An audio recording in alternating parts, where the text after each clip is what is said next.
국제 정세가 정말 격변하고 있습니다. 근데 지금 이 격변하는 시점을 어떻게 잡을 건가? 언제부터 이렇게 그 세상이 확 달라졌나라고 물으신다면 저는 한 2018년 지금부터 한 5년 전쯤으로 생각을 합니다. 그때가 트럼프 대통령 들어서고 나서 그 다음에 2년째였는데요. 그때 이제 중국과 본격적으로 포용을 벌이고, 미국 사람들이 그동안에 포용을 했는데 중국을 포용했는데 그 포용 정책을 벌이고 대결 정책으로 180도 노선을 바꿨습니다. 그게 한 2018년 정도다라고 이해를 하실 수가 있겠고, 그 후에 완전히 세상 돌아가는 게 굉장히 불안하게 돌아갑니다. 그동안에 잘 지내는 것 같았던 미국과 중국이 대결 구도로 돌아서면서 아주 세계 정세 전반에 그 그림자를 드리우는 그런 분위기였었습니다. 그런데 거기에 더해서 작년 2월 24일 날 우크라이나를 러시아가 침공을 했습니다. 이것 때문에 더욱더 이제 불안이 고조가 되고 있죠. 이것이 또 갖고 있는 의미가 상당히 큰데 그 부분에 대해서도 좀 설명을 해드리고, 거기에 사실은 오늘은 뭐 시간이 안 돼서 집중적으로 말씀은 못 드리겠습니다만은 우리의 가장 직접적으로 위기를 던져주고 있는 그 실체가 바로 북한입니다. 그래서 우리는 어떤 의미에서는 이 세 가지 도전에 직면해 있다, 이렇게 말씀을 드릴 수가 있겠습니다. 그래서 저는 요즘에 세계 정치 돌아가는 거를 한마디로 요약을 하라 그러면은 금방 말씀드린 세 가지, 미국과 중국의 대결 심화, 그 다음에 러시아의 그 우크라이나 침공, 그 다음에 북한의 안보 위협, 이 세 가지가 자유주의 국제 질서를 크게 흔들고 있다, 이렇게 그런 상황에 지금 우리가 처해 있다, 이렇게 말씀을 드릴 수가 있겠습니다. 자유주의 국제 질서라고 하는 게 뭔가, 이건 뒤에 가가지고 좀 설명을 해 드리겠고요. 그래서 우리가 처해 있는 그 상황을 좀 살펴보신 다음에 우크라이나, 그 다음에 미중 대결을 중심으로 말씀을 드리고, 한국 외교가 어디로 나아가야 될 것인지를 좀 제 그 소견을 말씀드리도록 하겠습니다. 저는 한때 정부에서 일을 하기도 했습니다만은 그 후에나 그 전이나 생각하고 있는 거는 이 국제정치를 공부하는 국제정치학자라고 하는 사람들의 역할은 의사와 비슷하다. 환자가 왔을 때 그 환자의 몸 상태를 정밀하게, 냉정하게, 아주 냉정하게 분석을 하는 것이 첫 번째고, 그 다음에 이제 그런 분석에 기초해가지고 진단을 내리고 진료를 해야 되는, 처방을 내리는, 그게 이제 의사의 역할입니다. 국제정치학의 경우에도 마찬가지라고 생각을 합니다. 국제정치학자도 사실은 지금 돌아가는 세계 정세와 그 속에 한국의 위치를 아주 냉철하게 분석을 하고 그 분석 위에서 처방을 내리는 그런 역할이다라고 저는 생각을 하고, 그런 마음가짐으로 말씀을 드릴 것이기 때문에 제가 왜 이 말씀을 모두에 드리느냐면은, 가끔 이제 그 강연을 하다 보면은 들으시는 분들이 저 사람은 어느 편이야, 진보야, 보수야, 또는 좌야, 우야, 이런 뭐라고 할까, 이미 정해진 그 프레임워크에다가 자꾸 집어넣으려고 하시는 경향이 있더라고요. 근데 그렇게 되면은 제 원래 의도와는 다른 방향으로 이렇게 서로 엇갈리는 그런 것이 우려가 돼가지고 그런 말씀을 미리 좀 드리고, 국제정치학을 전공하는 그 학자의 입장에서 말씀을 드리는 것이다, 이렇게 이해를 해주시면 감사하겠습니다. 저는 항상 이런 강의 기회가 있으면은 이 지도부터 보여드립니다. 왜냐하면 이 지도 속에 많은 것이 함축이 되어 있기 때문에 그렇습니다.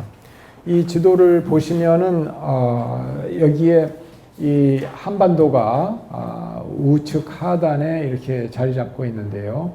남북이 이렇게 나뉘어 있고 이 영토의 크기로 봐서 작은 나라입니다. 결코 크다고 얘기할 수가 없고, 그런데 바로 그 옆에 중국이라고 하는 엄청난 대륙이 지금 자리 잡고 있는데, 이 중국은 인구 숫자로 따지자면 한국을 5천만으로 보고 중국을 14억으로 본다면 28배 정도 크고, 그 다음에 땅덩어리의 크기로 보면은 한반도가 22만 제곱킬로라고 그러죠. 그런데 한반도에 한 50배 정도 된다고 그럽니다.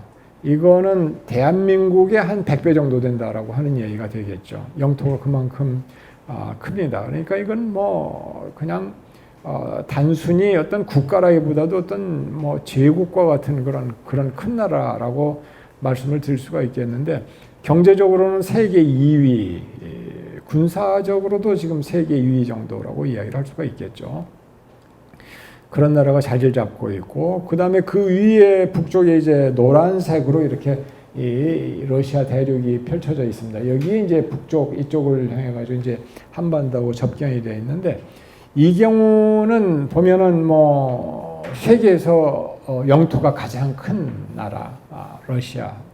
그 다음에 과거에 냉전 시대 때 한 축이었던 소련의 그 후신 이라고 말할 수 있겠고, 지금 우크라이나 전쟁의 당사자 본인, 그 우크라이나 전쟁을 일으킨 장본인이다라고 이렇게 이야기할 수 있는 푸틴 대통령이 지배하고 있는 그런 나라입니다. 그 다음에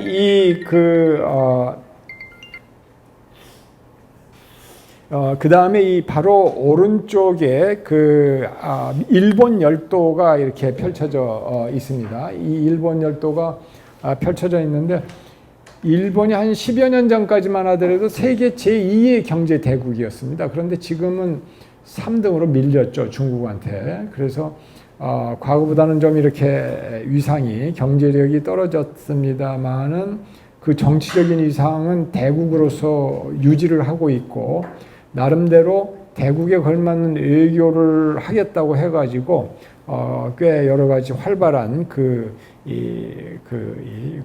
외교를 펼쳐나가고 있는 그런 나라입니다. 여기 이제 그 바다 태평양을 건너가지고 이 지도에는 안 나왔습니다만은 이제 미국이 있죠, 물론. 미국은 세계 최대 국력을 가지고 있는 나라입니다. 경제적으로도 그렇고 군사력으로도 그렇고, 특히 군사력은 중국 군사력이 한 3배 정도 되는 걸로들 이야기를 하고 있으니까 압도적으로 강한 나라죠, 아직은. 그런데 제가 이 지도를 보여드리는 이유는 이러한 위치에 처해 있는 나라는 세계 지도에서 찾아보기가 힘듭니다. 어떤 나라냐? 조그마한 반도인데 그 반도 주변에 4나라가 있는데 4나라가 모두 다 세계에서 1, 2, 3, 4등 하는 나라들로만 둘러싸여 있는 그런 나라. 없습니다. 찾아보시죠. 참 힘듭니다. 그런 나라 찾기가.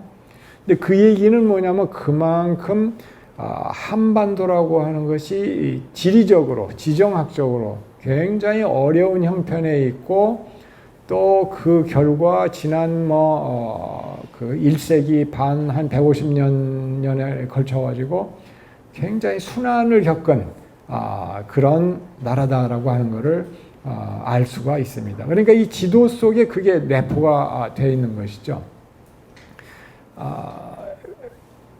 근데 이제 제가 이 말씀을 또 드리는 이유는 가끔 우리 한국이 당면한 외교적인 문제나 이런 거를 바라보시는 시각이, 어떤 분들은 마치 우리가 유럽의 오스트리아나 무슨 뭐 이렇게 그 스위스나 이런 나라와 별 차이 없는 것처럼 의식을 하시고 이 얘기를 하시는, 또는 무의식적으로 그렇게 이야기를 하시는 것 같은데, 제가 보면은 만약에 그런 식의 차별을 두지 않고 그렇게 혼돈을 해가지고 한국이 당면한 외교 문제를 바라보시면 자칫 잘못하면은 잘못된 정책을 내놓을 수가 있고 잘못된 헛다리를 짚을 수가 있습니다. 쉽게 말하자고 하면. 그래서 그런 것들을 우리가 경계를 해야 된다라고 하는 취지로 말씀을 드리는 거고, 여기 이제 보면은 이 중국하고 러시아는 지도에서 보시는 것처럼 땅덩어리가 엄청 크고요. 대륙 국가라고 얘기를 하죠. 그래서 이 힘 또는 국력의 소스가 땅이다 이렇게 얘기할 때 이제 그래서 대륙 국가다라고 얘기를 하는데, 일본이나 미국 같은 경우에는 미국은 물론 땅덩어리도 크긴 합니다만은 대서양 그 다음에 태평양을 양쪽에 끼고 있기 때문에 해양 국가로 말할 수가 있습니다. 그래서 일본이나 미국은 바다에서 그 국부를 창출해내는 그런 해운이나 무역이나 뭐 해군력 뭐 이런 것들이 강한 그런 나라라고 얘기를 할 수가 있겠습니다. 그런데 역사적으로 보면 이 대륙 국가하고 해양 국가하고 서로 경쟁하는 경향이 있습니다. 예를 들어서 19세기에 보면은 영국이 대표적인 그 해양 세력이었는데 1세기 내내 대표적인 대륙 국가였던 러시아하고 세계 도처에서 경쟁을 합니다. 세계 도처에서. 러시아는 부동항을 찾아가지고 이렇게 막 내려오려고 하죠. 저쪽 흑해를 통해서 지중해로 내려오려고 하면 그거를 갖다가 막으려고 하는 영국이 이제 결국은 서로 부딪혀가지고 전쟁이 터지고 뭐 그런 일들이 벌어지는 거죠. 그 다음에 또 뭐 이 남아시아 이쪽에서도 이 남하하는 거를 갖다 막으려고 영국이 억제를 하고 아시아에서도 마찬가지고 이런 일들이 벌어집니다. 근데 한반도에서도 똑같은 현상이 벌어진 겁니다. 역사적으로 이 대륙 국가들하고 해양 국가들하고 서로 한반도를 둘러싸고 경쟁하는 양상이 벌어졌다라고 하는 것이죠. 그 결과 우리가 경험했던 것이 바로 전쟁입니다. 수많은 전쟁입니다. 예를 들자면 1894년에 청일전쟁이 그렇고요.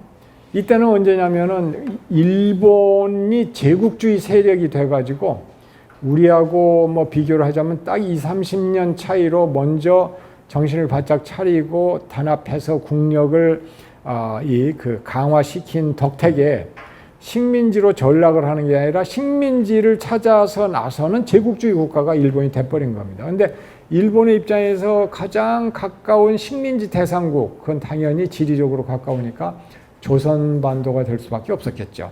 그래서 그걸 한참 노리고 있었는데 이 청나라가 조선에 영향을 미치면서 이렇게 개입을 하고 그래서 청나라하고 결국 부딪혀가지고 청일전쟁이 벌어진 것이죠. 그래서 청일전쟁에서 일본이 승리를 합니다. 그러니까 두 대륙국가 라이벌 중에 한 나라를 꺾은 겁니다. 딱 한 나라 남았죠, 러시아. 정확하게 10년 후에 1904년에 러일 전쟁을 통해 가지고 러시아마저도 꺾어버립니다. 그래서 전쟁이 1905년에 끝나는데 러일 전쟁이 더 이상 이제 거칠 게 없는 거죠. 일본의 입장에서는 조선을 먹는데. 그래서 이제 을사늑약을 강제로 체결을 하고 5년 후에는 한국을 갖다가 이제 이 병합을 하는 그런 상황이 벌어지게 된 것이죠. 그 다음에 이제 35년간 쭉 식민 지배를 경험을 하고 나서 1945년에 이제 해방이 되는데 이때가 이제 중요한 시점입니다. 여러분들 요즘에 그 오펜하이머라고 하는 영화 보셨는지 모르겠는데요. 그 영화에서 다루고 있는 주제가 한국의 운명에도 큰 영향을 미칩니다. 거기에서 이제 그 1945년 7월 15일, 16일 이때에 핵실험을 최초로 성공시킵니다. 그래가지고 이 원자탄이라고 하는 걸 이제 만들게 되는데 이거를 8월 6일, 8일인가 그때쯤 해서 일본 히로시마 나가사키에 투하를 하죠. 근데 그 전에 2차 대전이 어떻게 전개가 됐느냐면 잘 아시는 것처럼 유럽 전선이 있고 이 태평양 전선이 있었죠. 유럽 전선에서는 미국, 영국, 프랑스, 그 다음에 소련 이 네 나라가 같은 편이 돼서 독일의 히틀러, 이탈리아의 무솔리니 이런 세력을 이제 그 공격을 해서 패퇴시켜서 전쟁이 이미 끝난 상태였습니다. 근데 이제 8월 달 그때 상황을 보면 태평양 전쟁은 계속되고 있었어요. 근데 이거는 미국 사람들 입장에서 보면 너무 아쉬운 게 이 국력으로 따지자면 일본이 패배할 수밖에 없는데 끝까지 버티면서 뭐 가미까지 특공대 이런 걸 통해 가지고 완전히 폭탄을 비행기에다가 잔뜩 싣고 미국 군함을 갖다가 공격을 하고 하다 보니까 수많은 젊은이들이 이제 죽어가는 겁니다. 그래서 결국은 빨리 전쟁을 끝내야 되겠다 해가지고 소련 쪽에 요구를 하죠. 계속해서 우리 같이 유럽에서도 싸웠으니까 당신네들 태평양 국가 아니냐 당신네들도. 그러니까 우리는 남쪽에서 바다를 통해 가지고 일본을 공격을 할 테니까 당신네들은 대륙에서 이렇게 북쪽에서 밀고 내려오면서 양쪽에서 압박을 하면은 일본이 빨리 항복선언을 하지 않겠느냐라고 이제 요청을 하는데 소련의 스탈린 그이 굉장히 노회한 정치가죠. 그래가지고 같은 연합국 편이지만 미국의 그런 부탁을 들어주지 않고 골탕을 먹입니다. 끝까지 최후의 순간까지 참전을 안 하고 일본을 공격하지 않고 가만히 있었습니다. 그러다가 핵실험이 성공하고 그 다음에 원자탄을 투하해서 항복이 그야말로 이제 불가피하게 됐을 때 일본이 그때서야 부랴부랴 참전을 합니다. 그래서 이 선전포고를 하고 일본에다가 선전포고를 하고 물밀듯이 북쪽에서 밀고 내려오는데 이거를 가만히 미국 사람들이 보니까 그대로 뒀다가는 폴란드, 헝가리, 뭐 체코슬로바키아 이런 동구권 국가처럼 완전히 그 조선이라고 하는 데가 이 소련의 영향권 안에 들어가게 생겼다라고 생각을 한 겁니다. 그래서 이거는 어떻게든 막아야 되겠다 해가지고 나온 게 이제 38선 아이디어고 38선을 그어놓고서 당신네들은 38선 북쪽까지만 오고 남쪽으로 내려오지 말아라. 남쪽에는 미군이 점령을 해가지고 일본군의 항복을 받고 그렇게 하겠다라고 이제 했던 것이죠. 그래서 이제 이 38선이 생겼는데 그게 이제 아직까지도 그 분단의 문제가 해결이 되지 않고 있는 것이죠. 아주 안타까운 일입니다. 벌써 45년에 분단이 됐으니까 78년이 됐나요? 예, 그렇게 됐는데 80년이 돼가고 있는데 그런 상황에 있습니다. 근데 그것도 모자라서 5년 후에 전쟁이 터지죠. 한국전쟁이 터집니다. 한국전쟁이 터지는데 이제 그때 보면은 이 김일성이 계속 해가지고 그 소련의 스탈린, 그 다음에 중국의 마오쩌둥한테 우리가 조국 해방 전쟁을 하려고 하는데 지금 내려가면은 공격을 하면은 순식간에 승리를 할 수가 있으니까 허가해달라 이렇게 부탁을 합니다. 근데 매번 거절을 했습니다. 그런 부탁을 할 때마다 왜냐하면은 그렇게 되면은 미군이 개입해서 전쟁이 커지고 원치 않는 사단이 터질 것이다라고 생각을 해가지고 그랬던 건데 1949년 말 50년대 초 돼가지고 상황이 좀 미묘하게 변합니다. 뭐 이른바 애치슨 선언이라는 것이 나오면서 애치슨 국무장관이 프레스클럽에서 연설을 하는데 거기에서 한반도가 이렇게 그 방위선에서 빠지고 하는 그런 조금 그 소련이나 중국의 입장에서 봤을 때는 애매모호한 그런 모습이 보이니까 이 사람들이 판단을 바꾼 겁니다. 그래서 지금 침략을 해도 지금 북조선이 그 북한이 밀고 내려가도 이 미군은 참전하지 않을 것이다라고 오판을 하고서 오케이 사인을 내리고 그래서 이제 그 해에 1950년 6월 달에 전쟁이 터지게 된 거죠. 근데 웬걸 미국의 트루만 대통령이 예상과는 달리 아주 강력하게 즉각적으로 대응을 했습니다. 그리고 유엔의 깃발 아래 16개 국가가 참전을 해서 북쪽으로 밀고 올라갔죠. 그래서 압록강, 두만강까지 이제 다 회복을 하고 있는 순간인데 예상치 못하게 중국이 개입을 한 겁니다. 중국이 개입을 했을 때 중국의 마오쩌둥의 참모들은 참전을 말렸습니다. 아주 강하게. 왜냐? 중국 공산당이 그 본토에다가 정권을 수립한 게 1949년이었거든요. 그러니까 딱 1년밖에 안 된 상황인데, 그래서 내부의 정비 작업도 제대로 안 되고 틀도 제대로 잡히지 않은 상태에서 무슨 전쟁이냐라고 생각을 했던 겁니다. 이 참모들은. 그럼에도 불구하고 마오는 참전을 결정을 합니다. 그래서 50년 겨울에 참전을 하는데, 이 사람이 왜 그 어려운 상황에서 또 참전을 했을까? 이건 아주 간단합니다. 마오의 머릿속에는 만약에 그대로 놔둬가지고 한반도가 통일이 되고 북한이 지도상에서 사라지게 되면은 어떻게 될 거냐. 결국은 한국군이나 또 한국군의 동맹국인 아직은 동맹이 아니죠. 미군과 이 국경을 맞닿고 마주치는 그런 상황이 벌어지게 될 것이다. 근데 그거는 절대로 용납할 수가 없다. 중국이 원하는 것은 미국과 그의 동맹 세력들의 영향력이 압록강, 두만강까지 올라오는 것은 용납할 수 없다. 바꿔서 말하자면은 그러한 영향력이 북쪽으로 올라오는 것을 막아줄 수 있는 방파제가 있어야 된다. 완충지대가 있어야 된다. 그래서 북한은 절대로 흡수되거나 남쪽에 그래서 통일이 되거나 이거는 용납할 수 없다라고 하는 게 마오의 생각이었습니다. 그러니까 그때부터 마오는 한반도 문제를 바라보는데 이 중국과 북한 또는 중국과 한국이라고 하는 그 자체만으로 문제를 보는 것이 아니고 항상 미국과 게임을 하는데 어떻게 해야 될 것인가라고 하는 맥락에서 바라봅니다. 그러니까 이걸 우리가 놓치지 말아야 된다. 저는 그렇게 생각을 합니다. 굉장히 전략적이죠. 한국에서 지도자들이 순수한 마음을 가지고 우리 한중 관계를 잘 해봅시다라고 이렇게 호의를 베풀고 그래도 중국 사람들의 머릿속에서는 한국을 어떻게 다루는 것이 미국과의 전략 경쟁에서 유리한가, 이거를 먼저 생각을 한다라고 하는 겁니다. 그러니까 가끔 보면 우리의 기대와는 정반대되는 행동을 하고 우리 국민들의 서운함을 사고 이제 그렇게 되는 것이죠.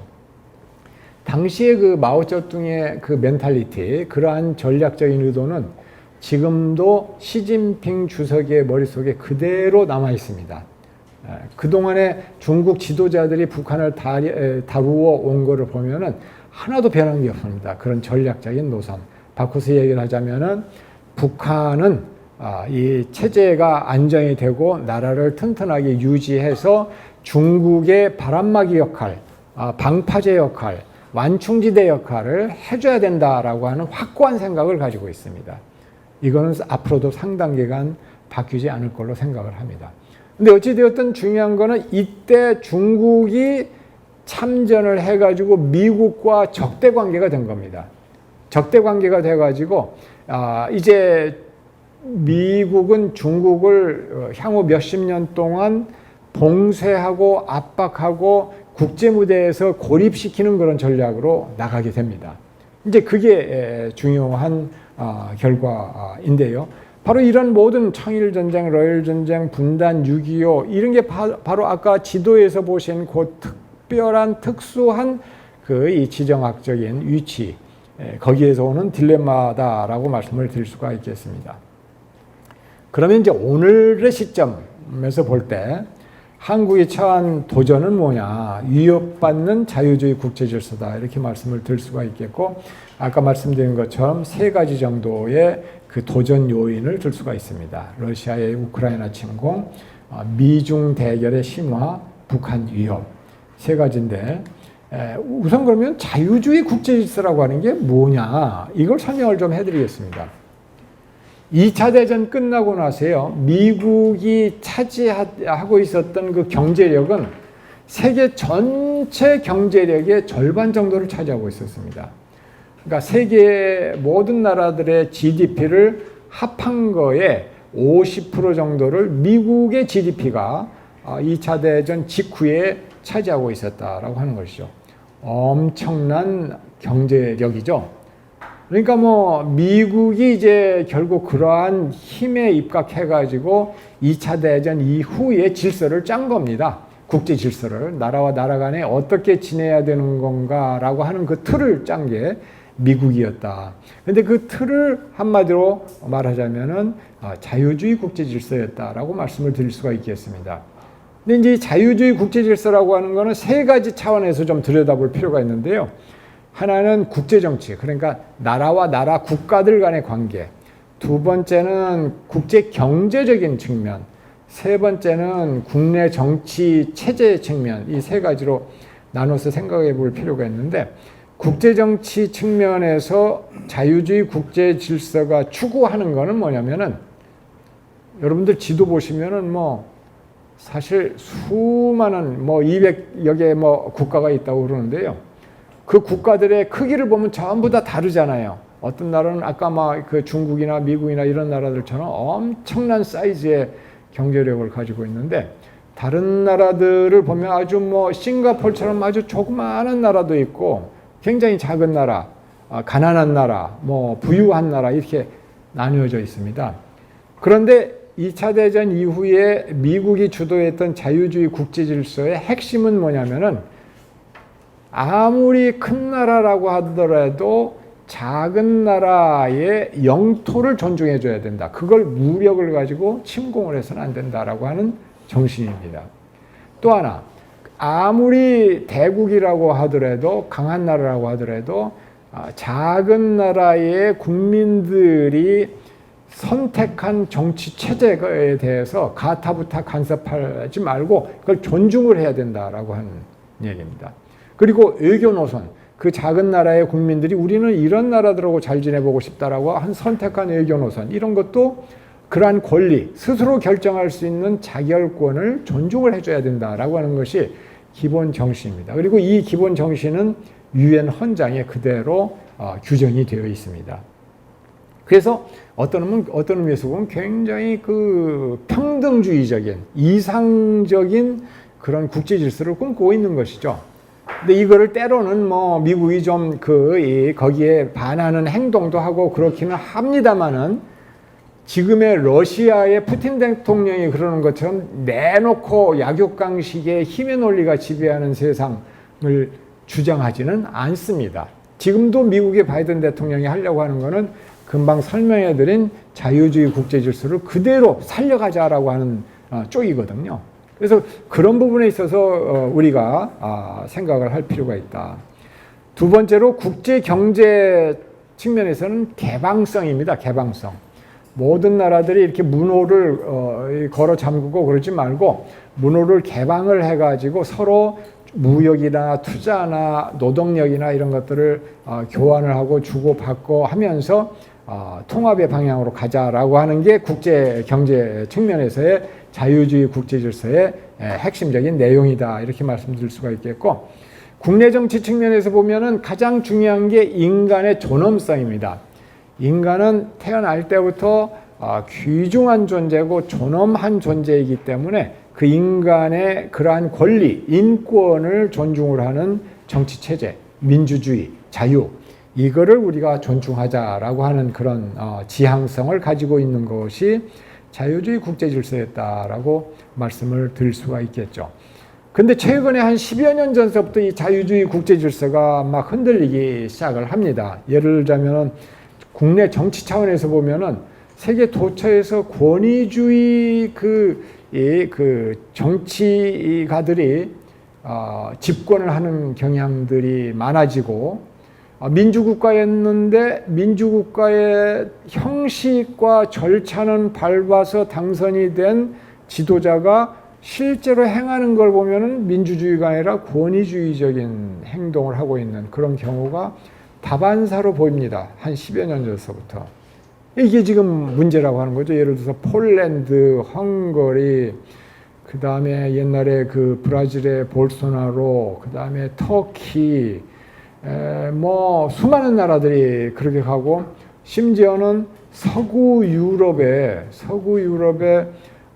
그 프랑스나 독일이나 이런 데에서 그 아주 극단적인 이념을 내세우는 그런 정당 지도자들이 인기가 늘어나고 있습니다.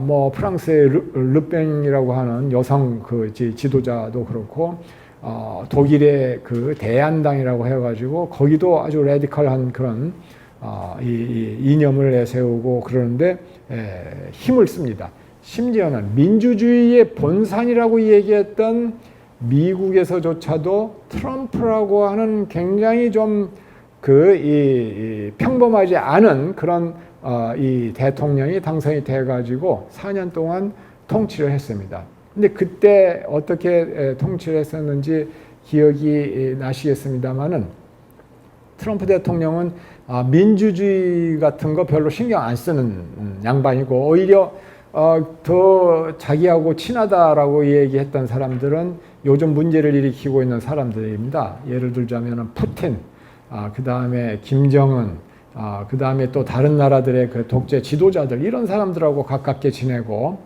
나토나 이런 그 동맹 국가들에 대해서는 소홀히 하고, 한국 같은 나라에 대해서도 이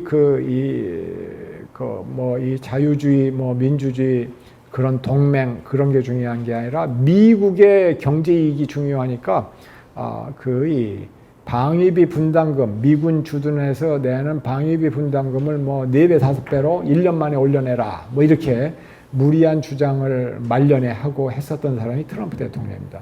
그러니까 이 전반적으로 지금 세계 정세가 불안한 방향으로 가고 있는 겁니다. 근데 사실은 그러한 흐름이 한국의 정치에도 어떤 의미에서는 알게 모르게 영향을 주고 있는 거 아닌가 하는 느낌을 주는 그런 뉴스들이 보도가 돼가지고 참 걱정스러울 때가 상당히 있습니다. 그래서 이 자유주의 국제 질서라고 하는 거에 대해서 설명을 해드렸는데, 이게 왜 우리한테 중요한 거야? 이게 먼 나라 얘기 아니냐라고 말씀을 하실 수도 있는데, 결코 그렇지가 않습니다. 한국에게 대단히 중요합니다. 왜 그렇게 중요하냐? 여러분, 저는 참 격세지감을 많이 느끼는데, 제가 태어났을 때만 해도 이제 시골에서 보면은 전기가 안 들어와가지고 호롱불을 켜고 그랬던 세상에서 지금도 어렸을 때 기억이 납니다. 그런 시절에서 1970년대, 80년대 막 으쌰으쌰하면서 경제가 막 커가더니 지금 와가지고 세계 10위의 경제 대국이라고 그러거든요. 그러고 문화적으로 보면은 세계 10위가 아니라 세계 2위로 잡히고 있습니다. 소프트 파워 면에서 보면 그 영향력이 미국 다음이다, 이렇게 얘기를 하는 나라가 한국이 됐거든요. 그다음에 민주주의 국가입니다. 민주주의 국가인데 우리 민주주의 체제가 완벽한 거 아니고 여러 가지로 부족한 점도 있습니다. 그럼에도 불구하고 국민들은 민주주의를 마치 숨쉬는 산소처럼 중요하게 생각을 하고 있습니다. 그 어느 누구도 이 민주주의를 부정하지 못합니다. 근데 그런 나라가 됐는데 몇십 년 만에 이게 과연 우리들만의 노력으로 가능했을까? 저는 그렇게 생각하지 않습니다. 물론 우리 한국 사람들의 노력이 굉장히 중요했겠지만은, 아무리 한국 사람들이 노력을 했다고 하더라도 국제 질서 자체가 자유주의 국제 질서가 아니고 약육강식의 힘의 논리가 지배하는 질서였다라고 생각을 한다면 무슨 일이 벌어졌을까? 우리는 경제 발전에 진력할 여유가 없었을 겁니다. 왜냐? 주변에 전부 다 아까 말씀드린 것처럼 강대국들로 둘러싸여 있었으니까. 소련, 중국, 일본, 이런 나라들이 자기네들의 힘을 믿고 언제든지 밀어닥치고 영토를 침범할 수 있다 그러면은 경제 발전이나 민주주의의 에너지를 투자할 여유가 없었을 겁니다. 오로지 나라 지켜내는데 연연하면서 지금과 같은 경제 성장이나 민주주의는 힘들었을 것이다 라고 하는 것이죠. 예를 들자면은 지금 이 한국이 무역 주도를 해가지고 경제 발전을 해서 여기까지 왔는데, 개방적인 자유주의 국제 경제 질서가 없었다라고 한다면은 한국은 수출 못했을 겁니다. 한국은 시장 규모가 작아가지고요, 국내 시장 가지고는 게임이 안 되는 나라입니다. 물건을 잘 만들어서 이걸 해외 시장에 팔아서 거기서 이득을 남겨가지고 우리가 경제를 키워왔는데, 물건을 파는 것 자체를 자유롭게 할 수 있는 것 자체가 자유주의 국제 질서 때문에 그런 겁니다. 근데 민주주의가 또 국내적으로 이렇게 흔들리고 있다. 이것도 이제 알게 모르게 한반도에 굉장히 중요한 영향을 미치게 되는 건데, 그래서 이거는 굉장히 중요하다. 남의 나라 이야기가 아니다라고 하는 것이고요. 그래서 저는 당연히 우리 정부가 자유주의 국제 질서를 유지하도록 하는데 국제적으로 기여를 많이 해야 된다라고 생각을 합니다. 그런 맥락에서 러시아를 제재를 하고 우크라이나를 지원하는데 우리 정부가 참여하는 것은 저는 해야 될 일을 하고 있는 것이다, 이렇게 보고 있는 것이죠. 우선 그러면 이제 첫 번째 그 국제 질서에 대한 도전으로서 러시아 요인을 설명을 좀 잠깐 해드리겠습니다. 작년 2월 24일 날 푸틴이 러시아를 공격을 했는데요. 사실은 그 이전에 한참 전에 푸틴이 그런 얘기를 했습니다. 2005년에 아마 국회 연설에서인가 그랬을 겁니다. 소련 제국의 붕괴는 20세기 최대의 지정학적 재앙이었다라고 하는 얘기를 했습니다. 바꿔서 얘기를 하자면은 푸틴 개인의 관점에서 봤을 때 소련은 절대로 망해서는 안 되는 나라였는데 망했다라고 하는 얘기고요. 이걸 또다시 바꿔서 얘기를 하자면 나는 그러한 소련 제국의 영광을 부활시키는데 앞으로 노력할 것이다 라고 하는 의지의 표현입니다. 바로 그런 생각을 오래전서부터 가지고 있었고, 그런 맥락에서 서서히 기회가 있을 때마다 주변 국가를 침공했다라고 하는 것이죠. 조지아를 2008년에 공격을 했고, 크리미아를 2014년에 공격을 했고, 작년에 우크라이나를 공격을 했고, 그 다음 타자는 누가 되느냐, 그 다음 타겟이 누가 되느냐, 폴란드냐, 아니면 뭐 몰도바냐, 아니면 혹시 핀란드가 되는 거 아니야? 겁을 먹고 핀란드, 스웨덴까지 수십 년 동안 2차 대전 이후에 중립을 지켰던 나라들마저도 겁을 먹고 나토에 가입을 하게 된 겁니다. 그만큼 유럽 사람들한테는 아주 시급하고 긴박한 그런 상황이 지금 이 러시아의 우크라이나 침공으로 시작이 됐다라고 하는 얘기죠. 푸틴은 뭐 역사적으로, 인종적으로 민족적으로 우크라이나라고 하는 거는 나라가 아니다라고 이 얘기를 하는데요.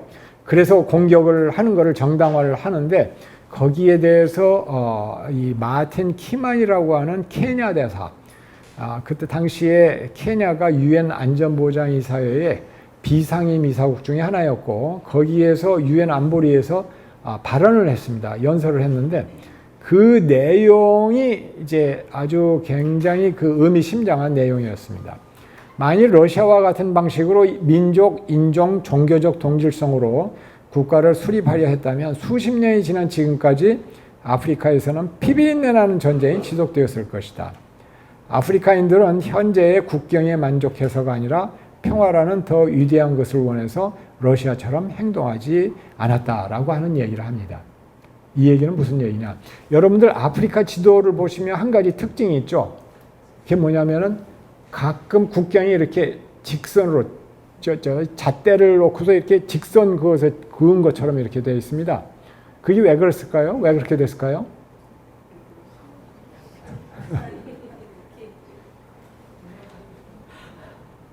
그게 제국주의의 유산입니다. 제국주의. 무슨 얘기냐면 아프리카 제국은 영국, 프랑스, 네덜란드 뭐 이런 나라들이 아주 식민지를 갖다 많이 가지고 있었잖아요. 2차 대전 끝나고 나서 이제 식민지를 내놓고 나가는 그 과정에서 1, 2차 대전 끝나고 나가는 과정, 철수하는 과정에서 그 아프리카 지역의 주민들이 어떤 역사를 가지고 있고 인종적으로 어떻고 이런 것들을 전혀 고려하지 않은 채 자기네들끼리 타협을 한 겁니다. 프랑스하고 이 영국하고 이런 제국주의 국가들끼리 타협을 해가지고 그 타협의 결과물로 그냥 쭉쭉 잣대로 줄은 것처럼 그 국경을 획정을 한 겁니다. 그러니까 아프리카 주민들 입장에서는 얼마나 억울하겠습니까? 말도 안 되는 일들이 벌어진 것이죠. 바로 그 상황을 여기서 이제 키마니 그 대사가 이 얘기를 한 겁니다. 만약에 아프리카 주민들이 푸틴과 같은 그런 논리로 무슨 뭐 역사적으로 인종적으로 정치적으로 어떻게 됐고 해가 그걸 기준으로 해가지고 국경을 회복하려고 시도를 했다면은 지난 수십 년 동안 아프리카는 피비린내 나는 전쟁터가 됐을 것이다라고 하는 것입니다. 아프리카 주민들은 제국주의 국가들이 남겨놓은 그런 국경이 좋아서 그동안 가만히 있었던 것이 아니고 그것이 싫었지만 더 중요한 가치가 있었기 때문에, 즉 평화라고 하는 더 중요한 가치가 있었기 때문에 이제까지 가만히 있었던 것이다 라고 하는 이 얘기입니다. 그러니까 아주 그 러시아의 그 우크라이나 침공을 핵심을 갖다가 찔러서 이렇게 비판을 한 것이다 이렇게 말씀을 드릴 수가 있겠죠. 이 나토가 자꾸 이 세력을 팽창해 가지고 동진을 하니까 러시아는 거기에 대응할 수밖에 없었다라고 하는 얘기들이 나옵니다만은 제가 보기에는 그거보다도 오히려 그 우크라이나 뿐만 아니라 조지아, 그 다음에 키르기즈스탄 이런 데에서 확산되고 있는 민주주의 혁명, 이거에 대한 두려움이 상당했을 것이다 라고 말씀을 드릴 수가 있습니다. 2003년에 조지아 장미혁명, 우크라이나의 2005년 오렌지 혁명, 키르기즈스탄의 튤립 혁명, 이런 민주주의 혁명이 확산이 되어 가는데 푸틴의 입장에서는 걱정스러운 것이 이것이 만약에 러시아로까지 확산되면은 어떻게 할 것인가라고 하는 우려를 했던 겁니다. 결국 자기의 어떤 그 정치적인 기반에 대단히 부정적인 영향을 미친다라고 생각을 했겠죠. 그런데 우리가 여기서 이제 깊이 생각해 봐야 될 점이 하나 있습니다. 우리는 러시아 사람도 아니고 미국 사람도 아니고 한국 사람입니다. 그렇죠? 그럼 한국 사람이라고 하면은 러시아의 우크라이나 침공을 어떤 시각에서 봐야 될 것이냐라고 하는 것을 제가 좀 여기서 말씀드리고자 하는 건데, 우크라이나 전쟁 초기에 그런 논의들이 있었습니다. 한국 분들 중에서도 이거는 러시아가 자꾸 동진을 하니까, 그러니까 러시아에 가입하는 나라들이 늘어나면서 그 나토의 영역이 동쪽으로 확장이 돼 나가니까 이것이 러시아의 그 세력권, 영향권을 갖다가 침범을 하게 됐고, 그래서 러시아는 정당방위 비슷하게 거기에 대응할 수밖에 없었다라고 하는 논리를 한국 분들이 수긍을 하는 거를 봤던 것이죠. 저는 그거는 안 된다라고 생각을 하고 있습니다. 중국 사람도 똑같은 그런 이 러시아의 그런 논리를 동조를 하면서 책임을 나토에다가 돌리고 있습니다. 그런데 한국 사람들이 그러한 논리를 받아들이게 된다면, 그러한 논리라고 하는 것은 일종의 세력권 논리인데요. 세력권 논리를 확장하고 이거를 침해하고 해서 벌어지는 것을 받아들이는 거가 되는데, 만약에 그 논리를 받아들이게 되면은 1910년 이전에 일본 제국주의가 자국의 세력권을 팽창하기 위해서 한국을 집어먹은 거를 정당화해주는 꼴이 돼버립니다. 그러니까 다른 어떤 나라는 몰라도 한국은 절대로 그거를 용납할 수가 없는 논리이죠. 그런 세력권 논리라고 하는 거는. 세력권 논리의 두 번째 문제점은 뭐냐면은 강대국들의 그 세력권 팽창의 게임에 끼어있는 작은 나라들의 의사, 의지, 선택의 권리, 결정권 이런 거는 깡그리 무시해버리는 겁니다. 전혀 이 고려를 하지 않는다라고 하는 것이죠. 그러니까 나토의 팽창이라고 하는 것은 본질적으로 뭐냐면은 동구권 공산주의 치하에서 오래 살던 사람들이 이제 싫다, 공산주의는 정말 치가 떨린다 이렇게 생각을 해서 우리도 민주주의를 해야 되겠다라고 길거리에 나와서 투쟁을 해가지고 민주주의 정치체제가 들어서고, 그 민주주의 정치체제가 들어서면서 친서방적으로 외교 노선이 결정이 되었던 건데, 작은 나라라고 해서 세력권, 강대국들이 세력권 경쟁하는 그 게임에서 그것만 생각하면서 작은 나라의 그러한 국민들이 선택할 수 있는 그런 자결권이라든지 이거는 완전히 무시를 하는 거. 이거는 우리 입장에서는 절대로 받아들일 수가 없는 거죠. 만약에 우리가 그걸 받아들인다면은 미국하고 중국하고 흥정해가지고 한반도의 운명을 결정하는 거를 받아들이는 거나 마찬가지가 되는 것이죠. 이게 그렇다라고 하는 겁니다. 또 하나 또 중요한 포인트는 뭐냐면은 이 자유주의 국제 질서의 핵심이 아까도 말씀드린 것처럼 영토 주권이고 무력을 통해 가지고 국경을 변경하려고 시도해서는 안 된다라고 하는 거였거든요. 근데 1950년에 북한이 바로 딱 그러한 시도를 했습니다.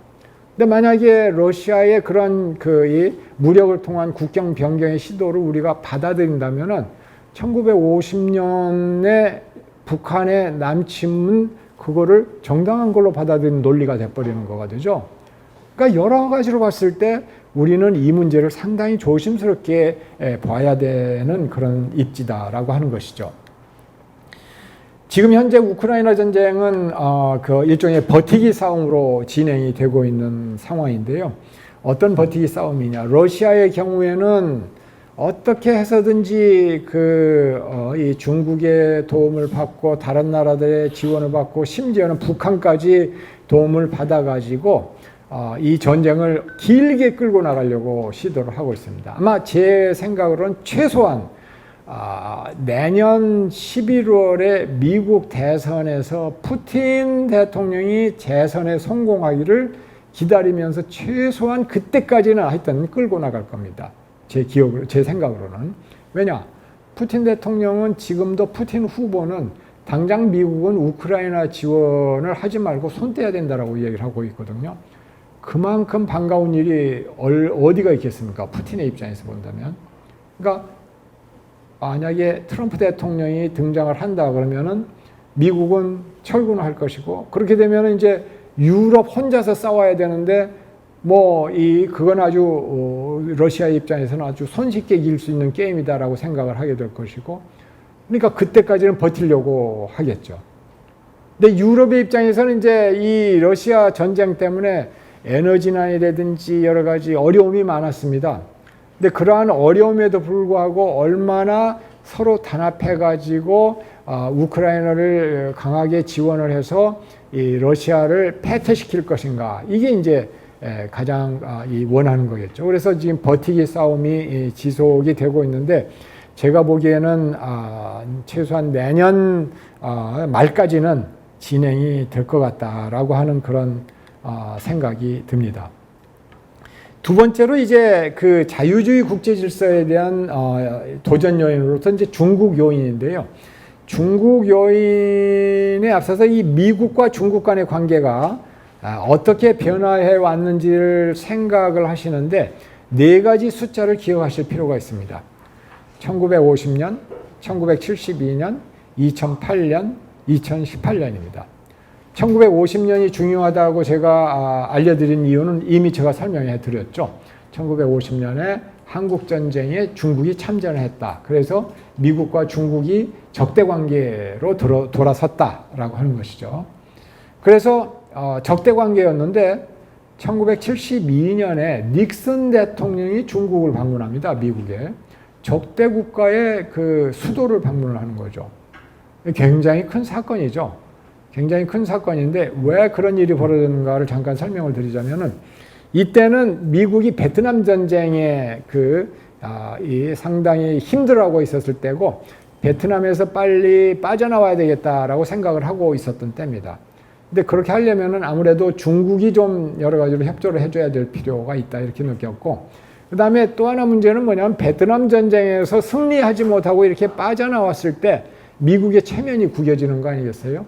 그런 상황에서도 어떻게 전 세계를 대상으로 미국의 영향력을 유지를 할 것인가, 이게 이제 굉장히 신경이 쓰였던 겁니다. 그래서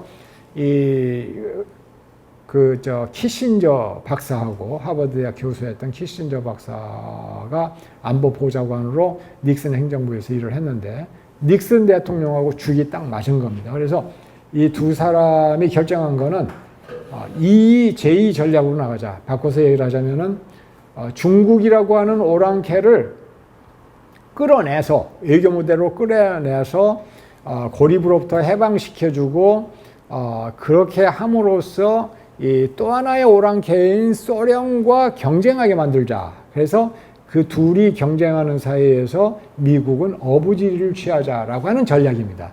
그래서 이제 중국에 대한 포용을 결정을 하고 포용 정책으로 나서게 된 거죠. 그래서 1972년이 중요한 해입니다. 근데 이제 1972년이 그렇게 해서 중요하고 1979년에 이제 미국과 중국 간에 수교가 되고 본격적으로 포용이 이제 진행이 되는데 그 포용 정책이 2018년까지 지속이 되다가 2018년에 끝난다. 저는 그렇게 생각을 합니다. 아까 잠깐 말씀드렸습니다만은 왜 2018년에 끝나느냐? 그동안에 중국의 힘이 상승을 해가지고 미국과 대결하기 시작하고 대응합니다. 이 대결하고 이 대치하면서 부딪히고 세계 도처에서. 그런데 그동안에는 오랫동안 상당히 인내를 하면서 미국 사람들이 그래도 언젠가는 중국 사람들이 생각을 바꿔서 이 국제적인 경제적인 그 규범을 지키고 다른 나라의 기업들의 지적 재산권이라든지 이런 것도 존중을 하고 게임의 룰을 지키고 또 정치 체제도 민주화, 이 서구화 이렇게 되겠지라고 생각을 했었거든요. 근데 그게 아니었다. 더 이상 기댈 게 없다라고 최종적인 판단을 내린 게 트럼프 행정부 때입니다. 2018년. 그래서 2018년이 중요한데 그러면 2008년은 뭐냐? 혹시 기억하시는 게 있으신가요? 2008년에 무슨 중요한 사건이 터졌었는데. 2008년. 따님이 태어나신 날? 네? 그렇죠. 세계 금융위기가 터졌습니다. 세계 금융위기가. 근데 이게 세계 금융위기가 다른 나라도 아니고 자본주의의 중심인 미국에서 월가에서 터진 거예요. 그래서 전 세계로 확산이 됐어요. 당시에 미국의 경제 상황을 보면 아주 형편없었습니다. 미국의 최대 빚을 빌려준 나라가 중국이었습니다. 1조 3천억 달러 이런 이 빚을 중국이 미국에게 빌려준 겁니다. 바꿔서 얘기를 하자면은 중국 사람들이 미국 재무부가 발행한 채권을 1조 3천억씩 이렇게 1조 1천억, 2천억, 3천억 막 이렇게 보유를 하고 있었던 때다라고 하는 것이죠. 그래서 아주 비정상적인 상황이었습니다. 미국 경제가 굴러가는 게. 근데 중국 사람들이 그걸 보고 생각을 바꾼 겁니다. 이제 미국의 시대는 갔구나. 이제 중국이 전면에 나서야 될 때가 됐다라고 판단을 한 계기가 2008년 금융위기였다라고 하는 겁니다. 그래서 2008년이라고 하는 것은 단순히 경제위기만 터진 해가 아니라 국제정치적으로도 굉장히 중요한 해였다 이렇게 말씀드릴 수가 있습니다.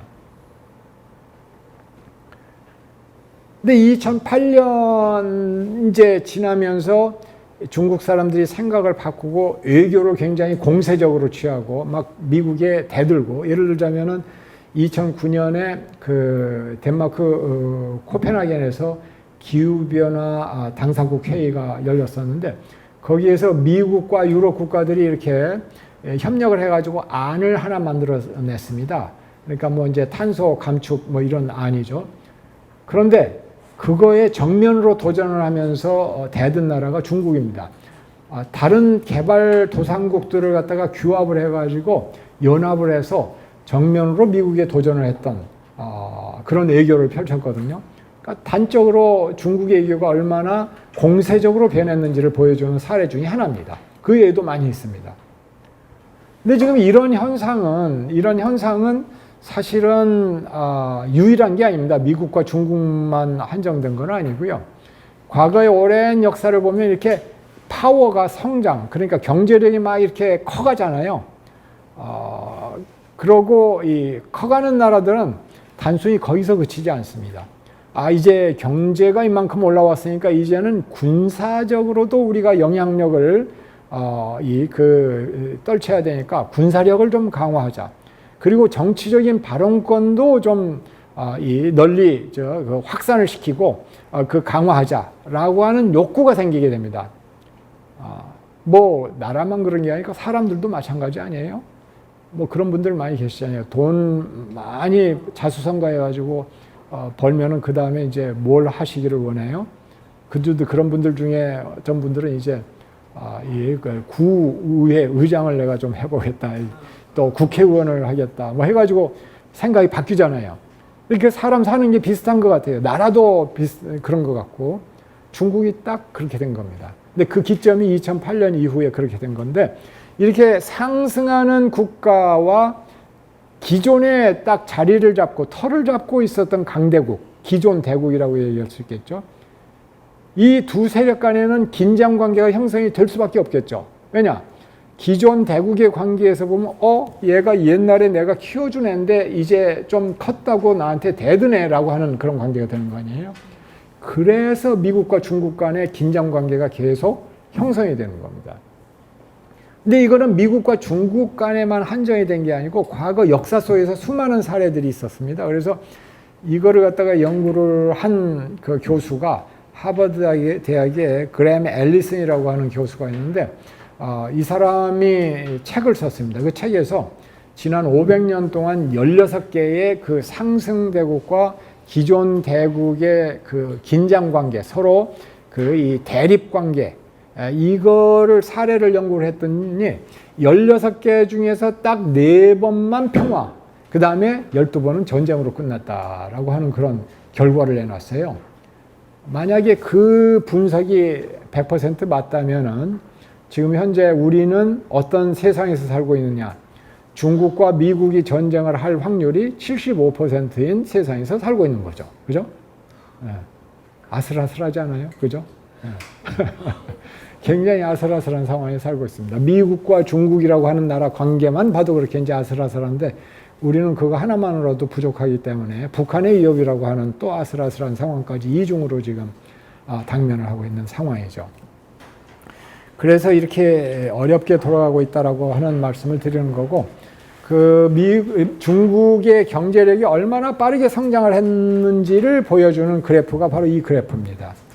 1980년에는 6%밖에 안 됐는데 2000년에는 12%, 2010년에는 41%까지 성장을 합니다. 이때가 참 놀랍죠.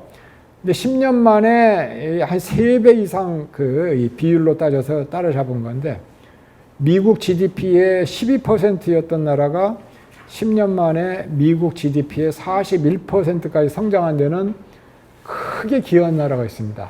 그렇게 하도록, 그게 바로 미국입니다. 아이러니죠. 역사적으로 아이러니죠.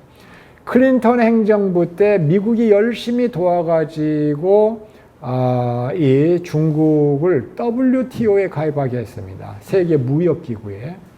딱 거기에 가입을 하고 나서는 관세나 이런 거에 혜택을 엄청 받으면서 아주 자유롭게 물건을 그냥 그 대량으로 만들어내서 전 세계를 상대로 수출을 한 겁니다.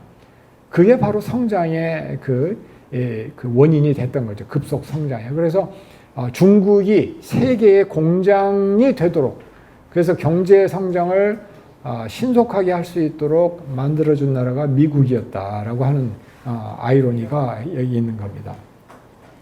3년 전 현재 중국은 미국 GDP의 70%입니다. 이거는 이제 명목 GDP로 계산을 한 거고, 이 구매력 평가 지수, 물가나 이런 요인들을 고려를 해가지고 젠 GDP로는 중국이 미국을 이미 따라잡았습니다. 그런데 이러한 그 팽창하는 경제력, 이거를 이 염두에다 두고서 시진핑 주석이 추구하고 있는 게 중국몽 외교입니다. 중국몽이라고 하는 거는 문자 그대로 중국의 꿈이라고 하는 얘기인데요. 그걸 캐치프레이즈로 내걸고 지난 10년 동안 시진핑 주석이 외교를 굉장히 그 공세적으로 적극적으로 펼쳐나갔습니다. 공산당 주도하에 중국 특색 사회주의로 중국 민족의 대붕을 달성하겠다라고 하는 것이 중국몽이고, 도광량에서 분발 유의로 전략을 바꿨습니다. 도광량이라고 하는 거는 뭐 여러분 다 들어보셨겠습니다만은 이 등소평이 실용주의 노선으로 중국의 경제 발전에 매진을 하면서 자기 그 후배 정치인들에게 내려준 일종의 전략 지침이다, 이렇게 얘기를 할 수가 있습니다. 도광량에 빚을 감추고 때를 기다리라라고 하는 얘기입니다. 바꿔서 얘기를 하자면 경제력 발전에 매진하고 외교 무대에서는 로 프로파일로, 로 키로 나서서 미국과 협력하고 미국에 협조하고 그 미국의 리더십을 따라가라라고 하는 지침인데 그거를 벌인 이제 이 정치 지도자가 시진핑 주석입니다. 분발유의라고 하는 거는 떨쳐 일어나 할 바를 한다라고 하는 얘기입니다. 그러니까 이제 중국은 힘이 충분히 컸기 때문에 떨치고 일어나서 중국이 해야 될 바를 하겠다라고 하는 아주 적극적인 그런 전략 노선이다 이렇게 얘기를 할 수가 있겠죠. 그러면서 이제 추진하고 있는 그 프로젝트들이 1대1로 유라시아 대륙을 중국 중심으로 해가지고 통합을 하는 겁니다. 이거는 이 인프라를 건설을 해주고 그 항만, 철도, 도로 이런 것들을 깔아주고 공장도 건설을 하고 하면서 중국의 경제력을 막강한 경제력을 활용을 해가지고 유라시아 대륙을 사실상 중국의 영향권으로 세력권으로 통합을 하려고 하는 그런 시도입니다. 태평양 진출도 굉장히 적극적으로 지금 나서고 있고요. 태평양은 하도 넓어서 미국과 중국을 다 품어안을 수 있다라고 하는 얘기를 시진핑 주석이 2번씩이나 얘기를 하는데 그 얘기는 바꿔서 얘기를 하자면은 이제까지 태평양은 미국 해군의 동무대였는데 이제 그 시대는 끝났다. 우리 중국이 곧 진출할 테니까 그렇게 알고 대기하고 있어라. 이런 일종의 메시지인 셈입니다. 그 다음에 태평양으로 진출을 하려다 보니까 바로 앞바다인 남중국해 이거는 우리 바다다라고 주장을 하게 된 것이고 그러면서 이 아시아에서 지역 패권을 추구하고 또 자기들한테 말 안 듣는 그런 국가들에 대해서는 경제적인 압박을 가해가지고 제재를 가해가지고 영향력을 행사하는 이 강압 외교를 하고 그러고 있습니다. 그리고 국제 무대에서 이 영향력을 확산시키기 위해서 유엔이나 이런 국제기구에서 굉장히 적극적으로 노력을 해서 세를 팽창시키고 있고요. 상하이 협력기구 같은 거, 그 다음에 브릭스 같은 거, 이거를 적극 활용하고 있습니다. 그래서 브릭스를 이 5나라인데 이거를 6개를 늘려가지고 11개로 이렇게 지금 늘려가고 있는 그런 형편이고 그러면서 이 러시아와 적극적으로 협력하고 있는 그런 상황입니다. 그래서 이제 미중 대결 시대로 진입을 했는데요. 아까 말씀드린 것처럼 트럼프가 이렇게 등장을 했는데 중국 포용을 벌이고 강경 대결로 들어갔다. 그리고 중국과 무역 전쟁을 시작을 했다라고 하는 것이죠. 그러면서 이제 트럼프 정부가 끝나고 바이든이 등장을 했는데 바이든은 트럼프의 대중국 대결 정책을 그대로 계승을 합니다. 뿐만 아니라 사실은 더욱더 체계화하고 조직화한 그런 행정부다 이렇게 말씀을 드릴 수가 있습니다. 트럼프는 기본적으로 고립주의 외교 노선이라고 얘기를 할 수가 있는데 이 세상에서 가장 중요한 거는 오로지 미국뿐이다 해서 아메리카 퍼스트, 미국 우선주의를 내걸고 나섰죠. 그래서 동맹 별 필요 없어 이런 식의 생각이었습니다. 그리고 중요한 거는 경제적인 이익이다, 돈. 여기에 이제 그 주안점을 뒀었죠. 그런데 바이든 행정부의 경우에는 아주 그 전략적으로 나갑니다. 중국하고 비교를 해봤을 때 미국의 우위는 그 동맹이라고 하는 거죠. 이 동맹을 적극적으로 활용을 해야 된다라고 해가지고 수많은 동맹 국가들을 체계적으로 오거나이즈를 합니다. 그래서 중국을 연합해가지고 압박하는 그런 전략으로 나가고 있다. 그래서 쿼드 같은 거, 오커스 같은 거, 그 다음에 한미일 협력 강화, 인도태평양과 나토를 연기하는 그런 전략, 이런 식으로 체계적으로 나가고 있다라고 하는 겁니다. 미중 경쟁의 화약고가 사실은 이제 대만 문제인데요. 이게 참 앞으로 걱정되는 이 지역입니다. 시진핑 주석은 이 야심가입니다. 중국의 역사에서 마오쩌둥이나 덩샤오핑의 버금가는 인물로 기록되기를 원합니다. 근데 이 시진핑 주석의 입장에서는 딜레마가 하나 있습니다. 숙제가. 그게 뭐냐? 마오의 경우에는 중국 건국이라고 하는 건국의 아버지죠. 그런 위협을 달성을 했고, 등소평의 경우에는 개혁개방을 통해서 중국 경제를 잘 살게 만드는 데 큰 업적을 남겼습니다. 근데 시진핑 주석은 내세울 만한 게 없습니다. 그래서 이 사람이 착안한 것이 뭐냐? 나는 대만 통일, 이거를 나의 업적으로 만들겠다라고 하는 각오를 가지고 있는 사람입니다. 핵심 측근한테 그런 얘기도 했다는 얘기가 들립니다. 자기가 3년임, 그 다음에 이렇게 헌법에 뭘 바꿔서 그걸 가능하게 한 이유는 자기 임기 중에 대만을 통일하기 위한 것이다 라고 이 얘기를 했다는 거예요. 그래서 이제 이러한 그 야심을 가지고 있기 때문에 미국이나 이런 나라들 입장에서는 이제 굉장히 불안한 겁니다. 미중 관계가 좋았다면 모르는데 대결 국면으로 진입한 상황에서 중국의 지도자가 그런 생각을 가지고 있다라고 하는 것 자체가 상당한 불안 요인이죠. 그래서 미중 관계가 갈수록 긴장이 고조되고 있는 건데, 그 와중에 대만 사람들의 생각은 옛날에는 자기네들은 대만 사람이지만 동시에 중국 사람이다라는 식으로 생각을 했거든요. 근데 중국 사람이라고 하는 인식이 차츰 약해졌습니다. 왜? 홍콩에서 이 학생들이 또 시민들이 길거리에 나와가지고 민주주의를 사수하겠다고 했을 때 어떻게 그걸 무력으로 진압했는지를 목도를 한 겁니다. 이제 그걸 보고 나서 대만 사람들은 중국 사람들이 얘기하는 일국양제, 그러니까는 나라는 하나지만 정치 체제가 다른 거를 인정해 주겠다라고 하는 얘기는 이거는 허구구나라고 깨달은 겁니다. 그래서 마음이 그쪽으로 자꾸 떠나는 거거든요, 중국으로부터. 그러니까 중국 사람들은 더 불안해합니다. 통일을 해야 되는데 대만에서 그런 일들이 벌어지니까. 그래서 더 조바심을 내고, 그러다 보니까 막 대만 해협에 이게 중간 라인인데 그걸 이제 넘어서서 전투기도 보내고 그냥 아주 공격적으로 이렇게 포위를 하고 하는 그런 상황들이 벌어지게 되는 것이죠. 그걸 보고 있는 미국은 미국대로 더 불안하고, 그래서 이게 지금 상당히 어려운 문제로 등장을 하고 있다. 근데 중국의 시진핑 주석이 중국몽을 달성을 하려고 하는데 거기에 고민거리가 등장을 했습니다. 아주 심각한 고민입니다. 이게 뭐냐 하면은 경제 문제입니다. 중국몽을 달성을 하기 위해서는 경제력이 뒷받침해 줘야 되는데 경제가 지금 완전히 추락을 하고 있는 상태다라고 하는 것이죠.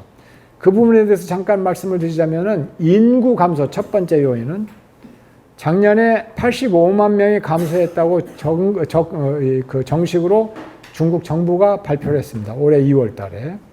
근데 사실은 실제로는 수년 전서부터, 4, 5년 전서부터 이미 인구 감소가 시작이 됐다라고 하는 얘기도 있습니다. 노동인구 감소는 공식적으로 지난 6, 7년 전부터 벌써 줄기 시작했고요. 출산율이 1.18인데 인구의 현상 유지를 위해서는 2.1이 돼야 된다고 합니다. 2.1.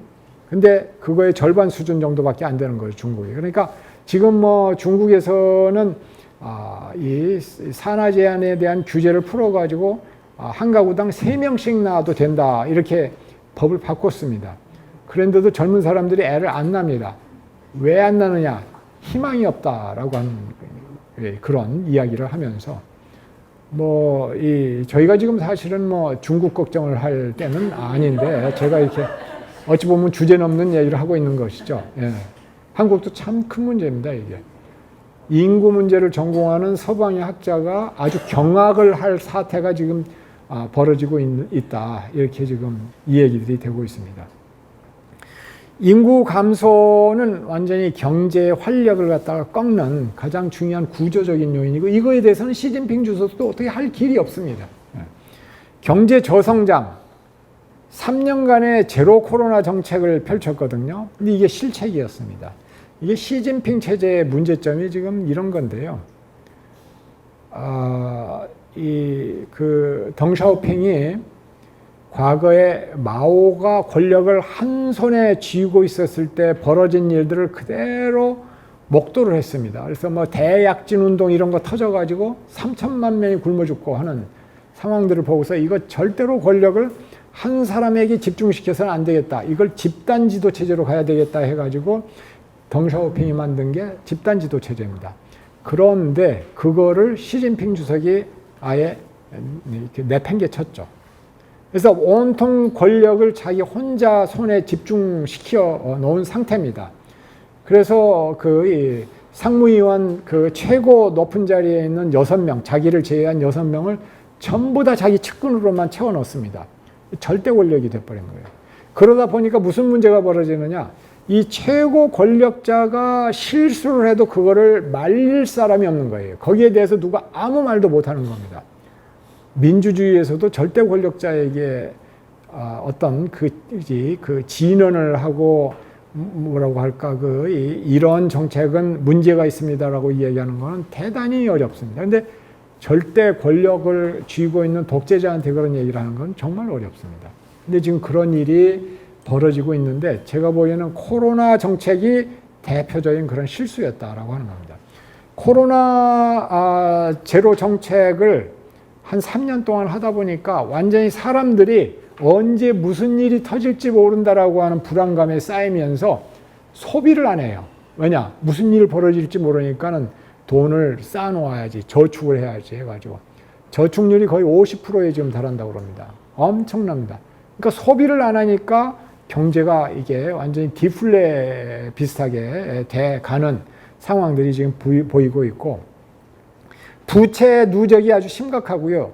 GDP 대비 140%였던 2008년에 그게 지금 2021년에는 286%까지 2배 이상 올라갔습니다.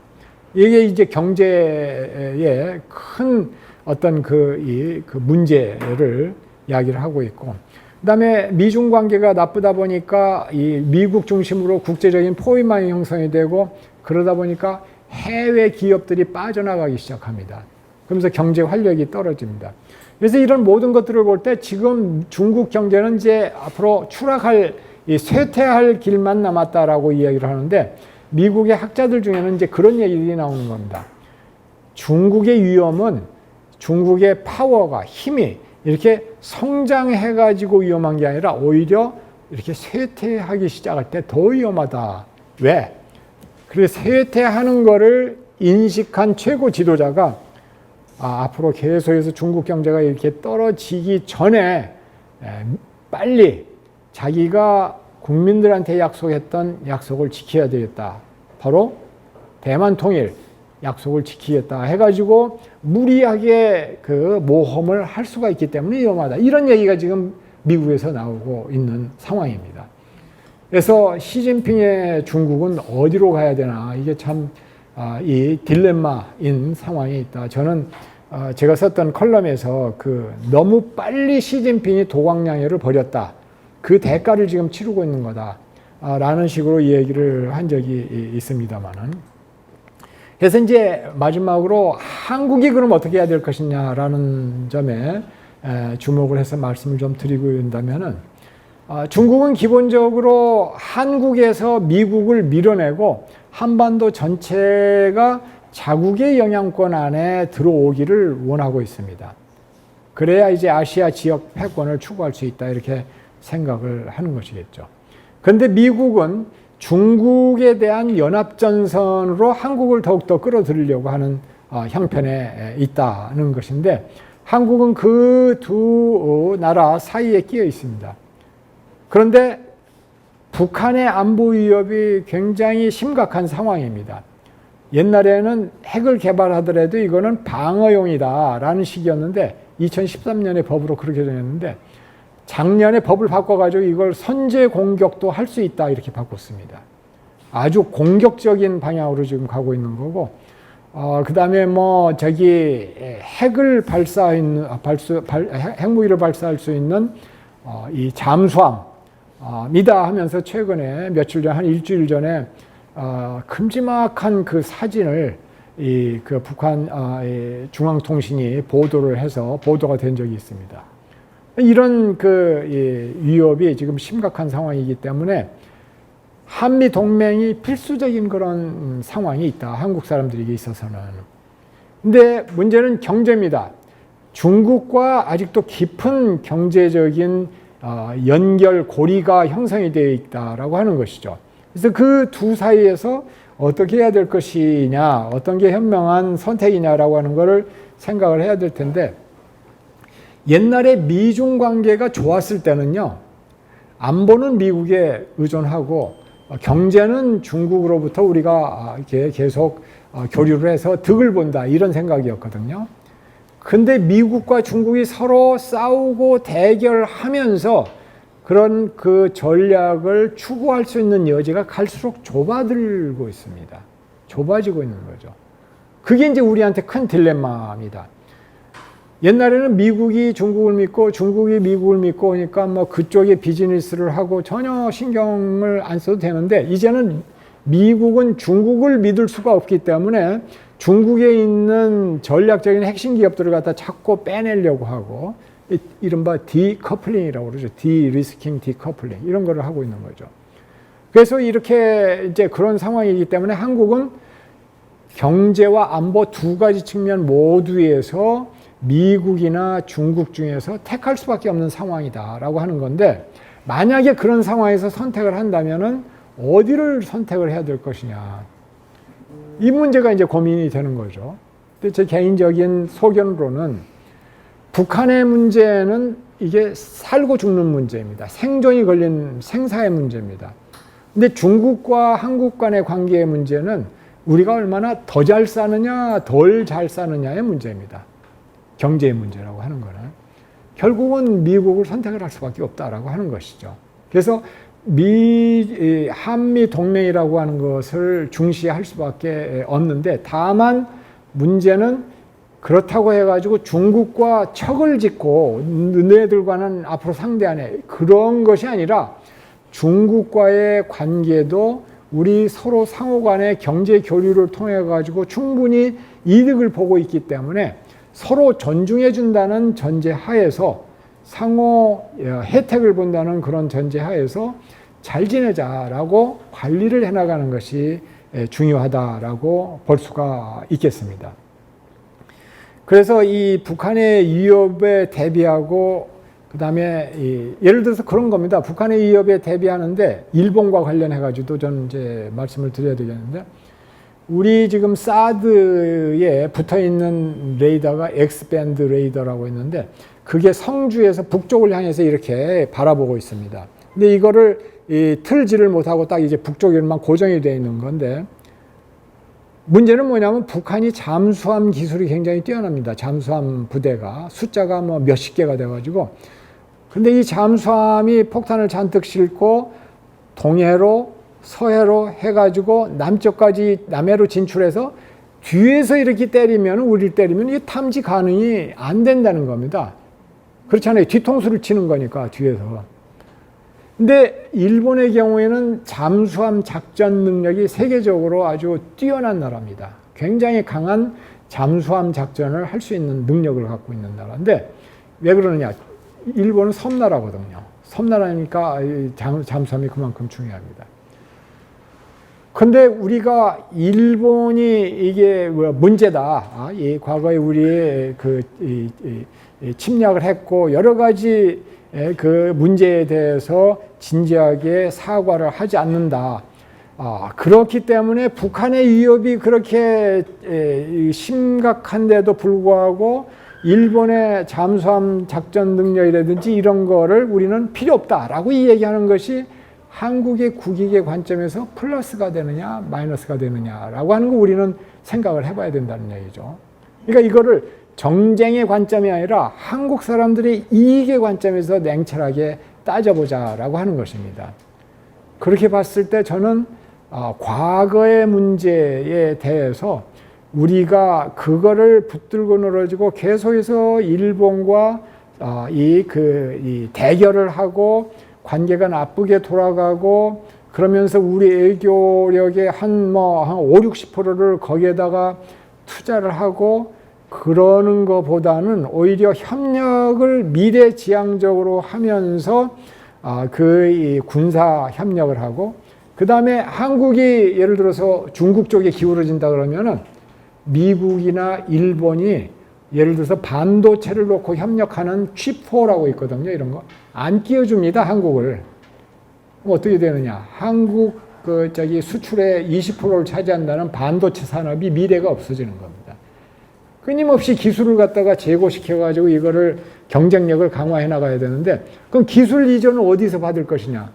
그런 선진국 기술이 아주 넉넉한 데에서 교류를 통해 가지고 기술을 이전받고 표준을 갖다가 우리가 만들어내고 하는 그런 역할을 해야 되는데, 그거를 하는 관점에서도 미국과 일본과 협력하는 것은 바람직하다. 저는 그렇게 생각을 하는 것이죠. 경제력인 차원에서도 그렇고, 그러면서 가능하다면 최대한 중국을 능란하게 관리를 해나가면서 우리의 그 국익을 추구하는 것이 바람직하다라고 생각을 합니다. 제가 마지막으로 한 말씀 드리자면은, 한국 사람들은 친일, 반일, 친미, 반미 이런 친반이라고 하는 접두어를 앞에다 붙여서 사용하는 것을 좋아합니다. 근데 제가 보기에 이거는 한국에만 있는 어법인 것 같습니다. 근데 이 얘기는 뭐냐면, 한국 사람들이 외교를 바라보는데 국가 이익이라는 것을 철저하게 계산해 가지고 따지는 것이 아니라 감성적으로, 좋다 싫다의 감성적인 그런 관점에서 이 접근을 하고 있다라고 하는 것이죠. 그래서 이거는 문제다라고 하는 겁니다. 제가 보기에는 이거는 아주 우리가 지양을 해나가야 되는 그런 것이다. 이제 반미, 친미 이런 것이 앞서다 보니까 여기에 이제 정치권이 개재가 되는 겁니다. 그래서 정치권이 국내 정치 목적으로 활용을 합니다. 이런 감성적인 접근을. 그래서 이제 어떤 이제 도식적인 것이 만들어지냐면, 한국에서는 외교 문제를 바라볼 때 반미, 반일, 친중이면 진보, 친미, 친일, 반주이면 보수. 이게 딱 편가르기가 돼 있고요. 어떤 현안이 딱 등장을 하면은 그 현안의 본질이 무엇이냐, 그거를 어떻게 접근하는 게 우리한테 플러스가 얼마 되고 마이너스가 얼마 되느냐, 이거를 따지는 거는 아예 생략이 돼버리고, 아까 얘기했던 그 진영 간의 싸움 속에서 본질 문제는 해결이 되지 않은 채 그냥 세월은 흘러가는 그런 상황이 돼버린다라고 하는 것이죠. 그래서 이거는 우리가 좀 그 재고를 심각하게 해야 된다라고 생각을 하고, 그런 그 접근법이 가능할 때만 철저한 이 주인의식이, 철저한 주인의식이 있어야 그러한 접근이 가능하고, 그래서 초당파적인 접근이 가능하고 전략적인 사고도 가능해진다. 이렇게 말씀을 드리고 제 말씀을 마치고자 합니다. 경청해 주셔서 감사합니다.